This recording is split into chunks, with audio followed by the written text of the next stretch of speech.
Movie பஃபா நீங்கள், அதாவது தொடர்ந்து திரைப்படங்கள் மீது தீரா காதல் கொண்ட நபர்களா நீங்கள்? படம் பார்க்குறது ரொம்ப பிடிக்குமா?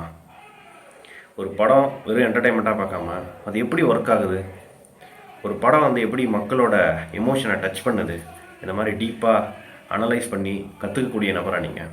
வருங்காலத்தில் படம் எடுக்கணும் அப்படின்னு ஐடியா கூட இருக்கலாம். பேச போகிற டாபிக் எல்லாமே வந்து இந்த எண்ணம் கொண்ட நபர்களாக இருந்தீங்க அப்படின்னா உங்களுக்கு ரொம்ப பயனுள்ளதாக இருக்கும்னு நினைக்கிறேன். ஸோ இந்த வீடியோ வந்து எதை பற்றினது அப்படின்னா, தக் லைஃப் திரைப்படத்துடைய ஸ்க்ரீன் பிளே அனலைசிஸ். முதல்ல தக் லைஃப் திரைப்படத்தோட கதை என்னன்னு பார்க்கலாம். Very simple story. 2 கேங்குக்கும் சண்டை, 2 கேங்குக்கும் காம்ப்ரமைஸ் நடக்குது. எங்கே நடக்குது அப்படின்னு பார்த்தீங்கன்னா, பொதுமக்கள்லாம் வாழக்கூடிய ஒரு அப்பார்ட்மெண்ட்டில் நடக்குது. ஏன்னா போலீஸ் வந்து எல்லா இடத்துலையும் பார்க்குறாங்க இல்லையா. ஸோ ஒரு கேங்க்கும் இன்னொரு கேங்க்கும் காம்ப்ரமைஸ் நடக்கும்போது 2 பேருக்கும் ஒத்து வராமல் போகுது. ஒரு கேங் வந்து போலீஸில் மாட்டி விட்டுருது. போலீஸுக்கும் ஒரு கேங்குக்கும் ஃபைட் நடந்துக்கிட்டு இருக்கு. அப்போது பொதுமக்களில் ஒரு குடும்ப தலைவர் வந்து கொல்லப்படுறாரு. அவருக்கு ஒரு பையன் ஒரு பொண்ணு இருக்குது, சின்ன பசங்களாக இருக்காங்க. அந்த கேங்கை சேர்ந்த நபர் வந்து அந்த பையனை எடுத்துகிட்டு போய் வளர்க்குறாரு. அங்கே பொண்ணு இருக்குன்றதே அவருக்கு தெரியல. அந்த பையன் வந்து சொல்கிறான், என் தங்கச்சி அங்கேயே விட்டு வந்துட்டோம் அப்படின்னு. என்றைக்கு இருந்தாலும் உன் தங்கச்சிக்கிட்ட உன்னை சேர்த்து வைப்பேன் அப்படின்னு ஒரு வார்த்தை கொடுக்குறாரு. இதுதான் இந்த படத்துடைய கதை. ஆனால் இந்த கோர் ஐடியாக்குள்ளார எப்படி ஹியூமன் எமோஷன்ஸ் ப்ளே ஆகுது, ஈகோ வந்து எவ்வளோ முக்கியமான பார்ட்டாக இருக்குது, பவர், அதிகாரம் வந்து என்னெல்லாம் ஒரு மனுஷனை செய்யும், இந்த மாதிரியான விஷயங்களை இந்த படம் கையில் எடுத்துக்குது. இதை வச்சு தான் மணிரத்னம் அவர்கள் வந்து இந்த படத்தில் விளையாடி இருக்காரு.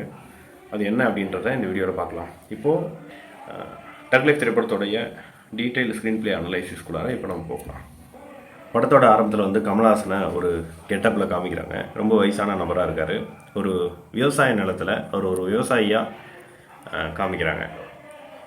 ஸோ ஒரு சின்ன கிளிம்ஸ் மாதிரி காமிக்கிறாங்க. அடுத்து படம் வந்து 1994க்கு மூவ் ஆகுது. அப்போது ரொம்ப இளமையாக கமல் இருக்கார். அப்போ அந்த கேங்ஸ்டரோட பேச்சுவார்த்தை இதெல்லாம் நடக்கிற மாதிரி சீன்ஸ் காமிக்கிறாங்க. அங்கே வந்து சிம்பு வந்து ஸ்மால் பாயாக இருக்கார். சதானந்தன் அப்படின்ற வந்து ஒரு வில்லன் இருக்கார், இன்னொரு கேங்ஸ்டர். அப்போ போலீஸும் இருக்காங்க. ரொம்ப நாள் பிரச்சனையாக கேங் வர போயிட்டுருக்கு. போலீஸும் ஃபாலோ பண்ணிகிட்டே இருக்காங்கன்ற மாதிரி ஒரு ஐடென்டிஃபிகேஷன். அதுக்கப்புறமா நாசர் வந்து யார் அப்படின்றது, கமல்ஹாசனுக்கு என்ன ரிலேஷன்ஷிப் அப்படின்றதும், நாசரோட பொண்ணுக்கு ஒரு பிரச்சனை நடக்குது. அந்த பிரச்சனையில் கமல் வந்து ஜெயிலுக்கு போயிடுவார். அதுக்கப்புறம் வந்து பவர் பிரச்சனை நடக்குது. ஜெயிலுக்கு போகும்போது உள்ளேருந்து நான் பார்த்துக்கிறேன், வெளியில் வந்து சிம்புவோட கதாபாத்திரம் பார்த்துக்கும் அப்படின்ற மாதிரி கமல் சொல்லிடுவார். அதில் பவர் பிரச்சனையில் வந்து ஈகோ வந்து ஸ்டார்ட் ஆகிடும். அந்த கேப்பில் சதானந்தத்தோட சிம்பு போய் ஜாயின் ஆகிடுவார். அதை பற்றி கமல்ஹாசனுக்கு இன்ஃபார்ம் கொடுப்பார். பிஸ்னஸ் வந்து நம்ம டெவலப் பண்ணலாம், அரசியலில் இறங்கிடலாம். ஏன்னா சதானந்தமும் அந்த நேரத்தில் வந்து அரசியல் போகணுன்னு விருப்பப்படுவார், அரசியலுக்கு போவார். ஸோ அதனால் கமல்ஹாசனும் ஒத்துக்கிறாரு. இதுக்கப்புறமா வந்து நாசரோட ஈகோ, என்னதான் இருந்தாலும் இவங்க காட்டுற வேலையை தான் நம்ம செய்ய வேண்டியதாக இருக்குது அப்படின்ற ஒரு ஈகோ, சொந்த தம்பியாக இருந்தாலும் கமல்ஹாசனுக்கும் நாசருக்கும் இருக்கக்கூடிய ஈகோ வந்து ப்ளே ஆகும். அதுக்கப்புறம் மங்கை அப்படின்னு சொல்லிட்டு கமல்ஹாசனோட பொண்ணு, அங்கே வந்து அப்பா வந்து நீங்கள் ஜாதி பார்த்து வேணான்னு சொல்லிட்டா, பொண்ணு வந்து ஒரு பையன் அளவு பண்ணும், ஜாதி பார்த்து வேணான்னு சொல்லிட்டான்னு பொழுது அவங்க வீட்டு வேலைக்காரனுக்கே வந்து கட்டி கொடுக்குறாங்க. இப்போ இது மூலிமா வந்து கமல்ஹாசன் வந்து நல்ல வந்து ஒரு கேரக்டராக போர்ட்ரே ஆகும். அதெல்லாம் அவர் பார்க்க மாட்டார் அப்படின்ற மாதிரி. கமல்ஹாசனை நல்லவனாக மாற்றுறதுக்கான எல்லா சுச்சுவேஷனுமே அவங்க உருவாக்கிட்டே வருவாங்க. ஆனால் நல்லவனாக இருந்தாலும் கமல்ஹாசன் வந்து த்ரிஷா வந்து ஒரு ரிலேஷன்ஷிப்பில் இருக்கார் அப்படின்ற மாதிரி காமிப்பாங்க. அடுத்து த்ரிஷாவோட சீன் தான்.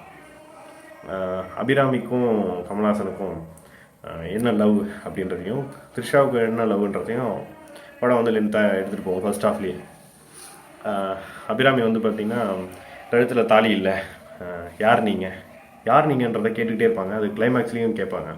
அப்போ வந்து மீனிங்ஃபுல்லாக மாற்றிருப்பார் மணிரத்னம்.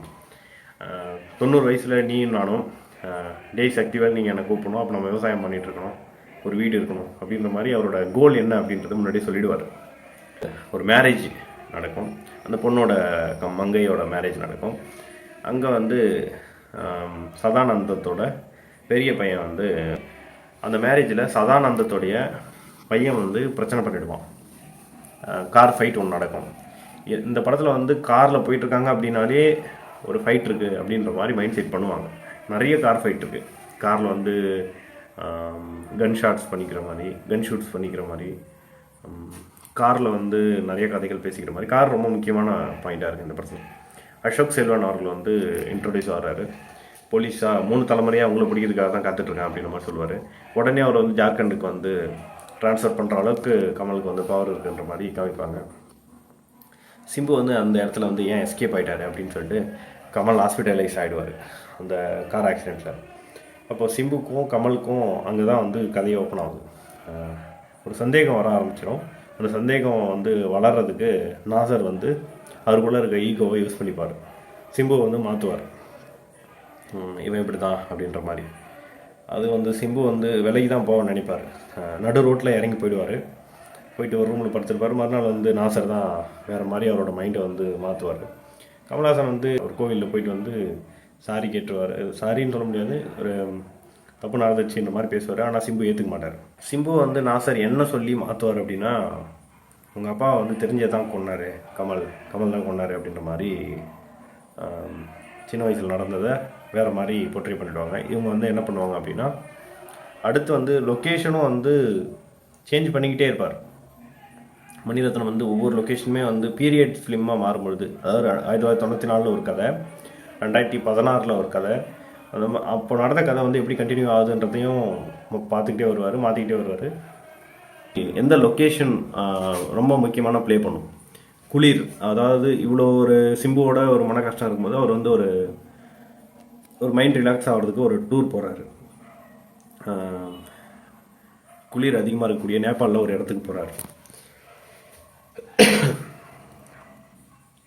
அந்த இடமே வந்து எப்படி ஸ்டேஜ் பண்ணியிருப்பார் அப்படின்னா, ஒரு குற்றவாளி வந்து கூண்டில் நிற்கிற மாதிரி அங்கே ஒரு ஸ்பாட், அது அந்த ஸ்பாட்டில் இருந்து பனி மூட்டம் இதெல்லாம் வந்து பார்க்குற மாதிரி ஒரு இடம். அது அந்த இடத்துல இருக்கக்கூடிய கேட்டை எப்படி காமிப்பார்னா,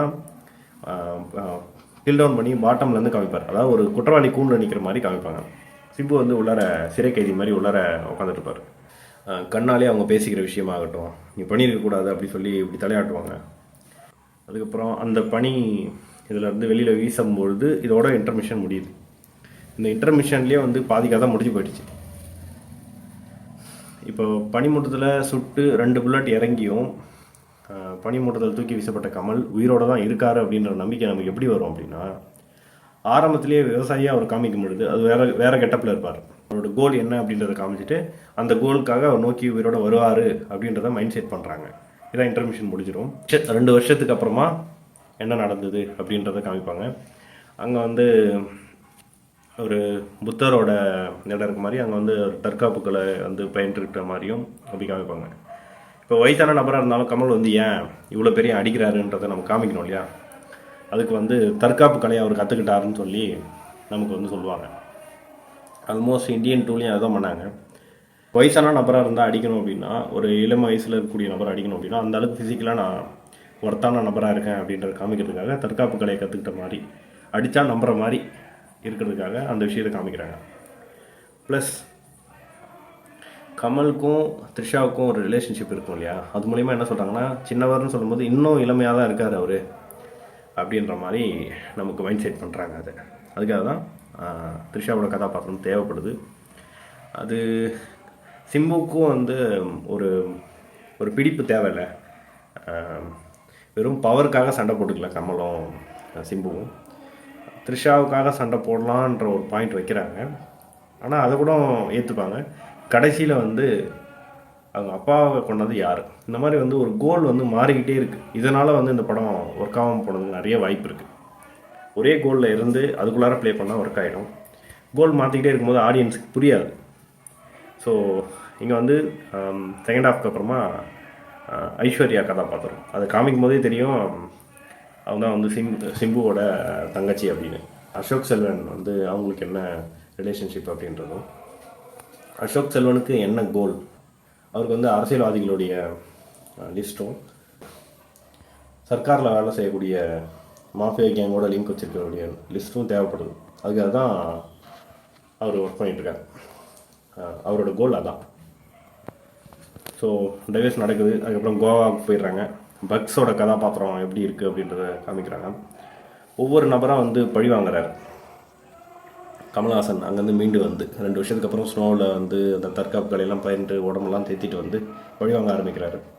சிவகுரு அவர்கிட்ட வந்து போய் மீட் பண்ணுறாரு. அவரோட குடும்பம் அவங்க தான் தஞ்சமாகுது. திருச்செந்தூரில் இருக்க மாதிரி காமிக்கிறாங்க.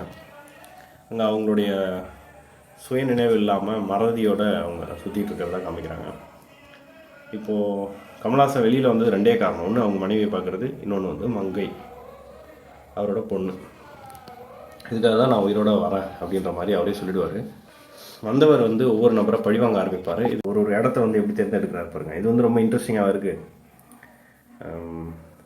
நாசர் வந்து பிரிட்ஜு, பக்ஸ் வந்து ஒரு ஹெலிகாப்டரில் தள்ளி விடுற மாதிரி, நாசரை பிரிட்ஜிலேருந்து தள்ளி விடுற மாதிரி, ஜோஜு வந்து ரயில்வே ஸ்டேஷன் தள்ளி விடுற மாதிரி 3 இடம் வந்து தேர்ந்தெடுத்துக்கிட்டார். இதெல்லாம் வந்து மைண்ட் செட். இதான் நான் நீங்கள் ரீட் பண்ணோம். ஒரே இடத்துல பண்ணிக்கிட்டே இருந்தால் அது வந்து செட் ஆகாது. ரிவெஞ்ச் தான் எடுக்கிறாரு, ஆனால் அது எப்படி பண்ணுறாருன்றது தான் அவர் எக்ஸிக்யூட் பண்ணுற இதை தான் நம்ம கவனிக்கணும். ஆனால் அது எனக்கு ஒர்க் ஆகலை, உங்களுக்கு ஒர்க் ஆகலை இல்லைன்னு எனக்கு தெரியல. இப்போது அபிராமியோட கதாபாத்திரம் யார் நீங்கன்னு முன்னாடி கேட்டது வந்து விளையாட்டாக இருந்தாலும் அதே வார்த்தையை அவரோட சுயநிலைவெல்லாம் மறந்து கேட்கும்பொழுது கமல்ஹாசனுக்கு ஒரு ஸ்ட்ராங் ரீசன் இருக்குது பழி வாங்கிறதுக்கு. ஸோ இந்த மாதிரி செட் பண்ணாங்க. த்ரிஷாவோட எமோஷன்ஸ் என்ன அப்படின்றதையும் கிளியராக பேசியிருப்பாங்க. யார் பக்கம் நிற்கிறதுன்னு தெரியல, நம்ம பிறந்ததே வேஸ்ட்டு, பெண்கள்லாம் அப்படி தான் அப்படின்ற மாதிரி அந்த கதாபாத்திரம் அமைஞ்சிருக்கும். இந்த அழுக்கு பிண்டத்தை பார்க்க போகிறீங்களா, இந்த அழுக்கு பிண்டத்தை பார்க்குறதுக்கு ஏன் வரீங்க அப்படின்ற மாதிரி இதெல்லாம் ஒரு டைலாக் இருக்கும். கமல்ஹாசனுக்கும் த்ரிஷாவுக்கும் உள்ள அந்த லவ் என்ன அப்படின்றதையும் காமிப்பாங்க. இதில் ரொம்ப முக்கியமானது என்ன அப்படின்னு பார்த்தீங்கன்னா, ஜெயிலிருந்து கமல்ஹாசன் வெளியில் வரும்பொழுது நேராக போய் த்ரிஷாவை தான் பார்ப்பார். ஒரு 5-6 நாள் அங்கேயே இருந்துட்டு அதுக்கப்புறமா தான் அவரோட மனைவியை பார்க்கறதுக்கு வருவார். ஆனால் 2 வருஷத்துக்கு அப்புறம் போகும்போது நேராக போய் முதல்ல மனைவியை தான் பார்ப்பார், அதுக்கப்புறம் தான் த்ரிஷா கிட்ட போவார். இது வந்து ஏன் இந்த மாதிரி செட் பண்ணுறாருன்னு, அதாவது கமல் இப்படி தானே அப்படின்னு முன்னாடி நம்ம பார்ப்போம். அவர் வந்து ஒரு ரிலேஷன்ஷிப் வச்சுருக்காரு சைடில் அப்படின்னு பார்ப்போம். ஆனால் அவருக்கு யார் முக்கியன்றதை இந்த டீட்டெயில் வந்து தெரியப்படுத்துது. ஆனால் இதை வந்து நமக்கு தெரியாது, நம்ம அனலைஸ் பண்ணும்போது தான் இது நமக்கு புரியும். இது தெரிஞ்சுக்கணும்னு அவசியமும் இல்லை, ஆனால் இதெல்லாம் வச்சு ப்ளே பண்ண முடியும், அதுக்காக தெரிஞ்சுக்கலாம். கேம் ஓவர் சக்திவேல் அப்படின்னு சொல்லிட்டு வந்து அதுக்கப்புறமா அசோக் செல்வனோட கதாபாத்திரம் வரும். கேம் ஓவர்னால் என்னையா உட்கார வச்சு பேசுகிற அப்படின்ற மாதிரி அவரும் கேட்பார் கமல்ஹாசனும். சிம்புவும் அதே கேள்வி தான் கேட்பார். சோளக்காட்டில் தீ பற்றிக்கிச்சு அப்படின்னா என்ன பண்ணுவாங்கன்னா, இன்னொரு பக்கம் தீயை வச்சுருவாங்க. அப்போ தான் வந்து ஒரு தீ இன்னொரு தீயை அணைச்சிரும். அதே மாதிரி தான் உங்கள் 2 பேருக்கும் சண்டை மாட்டிக்கிட்ட போகிறேன் அப்படின்றத வந்து சொல்லுவார். சிம்பு வந்து இன்னொருத்தர் இருப்பார், அவர் வந்து சாப்பாடு போட்டு கொள்வார். இதெல்லாம் வந்து ரிலேஷன்ஷிப் எவ்வளோ முக்கியமானதாக இருக்குது, இருந்தாலும் உன்னை கொண்டு தான் ஆகணும் அப்படின்னு ஸ்ட்ராங்காக நிற்கிறத வந்து ரொம்ப எமோஷனாகவும் ஸ்ட்ராங்காகவும், ஈகோ வந்து எவ்வளோ முக்கியமானதாக இருக்கு பாருங்கள் எமோஷனை விட அப்படின்றத மணிரத்னம் தெளிவாக புரிய வைப்பார். ஆப்போசிட் சைடில் சதானந்தத்தோட மருமகன், சதானந்தத்தோட பையன் வந்து ஒரு தம்பி மாதிரி அப்படின்னு சொல்லுவார். ஸோ அவங்களுக்கும் எவ்வளோ ரிலேஷன் முக்கியமாக இருக்குது அப்படின்றதையும் சொல்லுவாங்க.